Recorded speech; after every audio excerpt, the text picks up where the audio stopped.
Yanga iko tayari kushiriki mchezo kwa tarehe tofauti na tarehe 15. Kwanza wayafanyie kazi, tukishaona wamefanyiwa kazi hayo matatu, watupe tarehe nyingine. Timu itakwenda kucheza hiyo mechi. Uwanja wowote ule tutakwenda kucheza hiyo mechi. Jambo la kwanza nimwaambia ni kuvunjwa au kujiuzulu wa kamati nzima ya uendeshaji wa bodi ya ligi. Namba 2 nimwaambia ni kujiuzulu kwa afisa mtendaji mkuu wa bodi. Namba 3 nimwaeleza ni kujiuzulu kwa katibu mkuu wa TFF. Hili jambo la 4 la uhuru wa bodi ya ligi ni jambo la muda mrefu. Asifanye mtu kama kichaka cha kujibia hoja zetu. Hiyo barua iko very clear na tuimewasilisha kwa bodi ya ligi. Wametuahidi majibu yatakuja haraka iwezekanavyo. Na tuliondoka kwenye kikao tukiwa na matazamio hayo.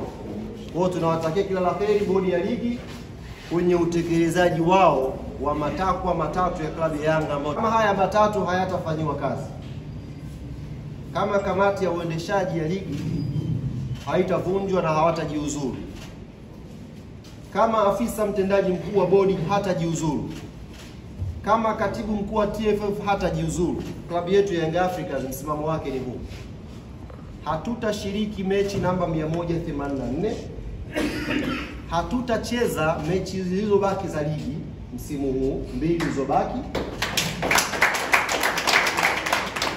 Klabu yetu haitashiriki pia ligi kuu msimu ujao. Yaani sio kwamba ni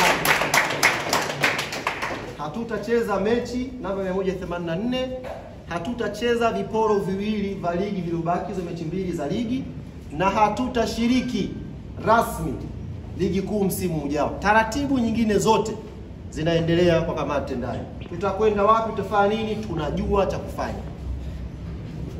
Na nitumie fursa hii kuwaambia wote ambao mnafikiri kwamba tunafanya mzaha, ndugu zangu, kwenye hili we are more than serious. Tuko serious zaidi ya mnavyodhani, zaidi ya mnavyofikiria. Na kama yuko mmoja wao pengine anakaa na kuwadanganya kwamba kuna pointi ya Yanga itapunguzwa, ndugu zanguni, huyo mtu aache hayo mawazo mara moja.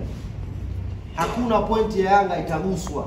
Na kama yuko mwanaume kugusa hiyo pointi, aguse, aone nguvu ya wananchi nazungumzaji.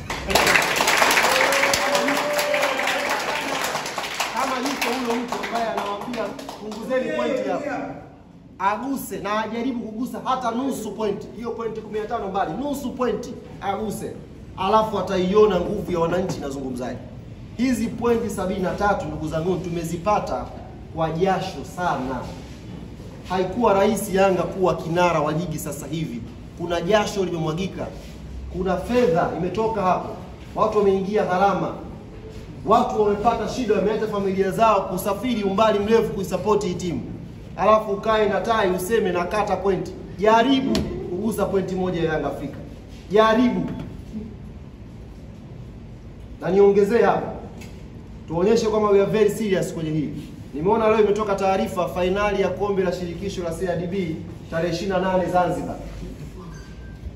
Niambie ofisi ya katibu mkuu wa TFF na tuwaambie wenye mashindano haya benki ya CRDB, klabu ya Yanga haitacheza mchezo huo wa fainali kama hatujalipwa pesa yetu ya ubingwa msimu uliopita.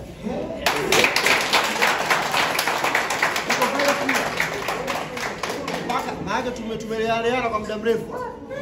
Kama hatujalipwa deni letu, haki yetu ya ubingwa ya kombe la shirikisho la CRDB msimu uliopita, Yanga haitacheza hiyo mechi, na huko pia hatuchezi.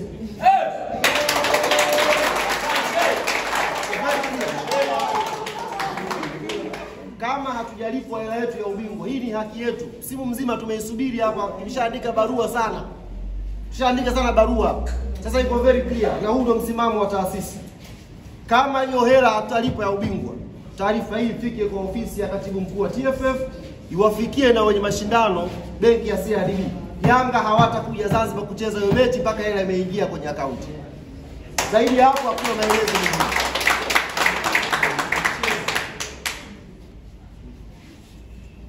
Ndugu zangu wana Yanga duniani kote ambako mnanisikia, aminini msimamo huu wa viongozi wenu ni msimamo ulionyooka, msimamo usioyumba, na hayuko mwanadamu wa kutuyumbisha kwa hapa tulipofika.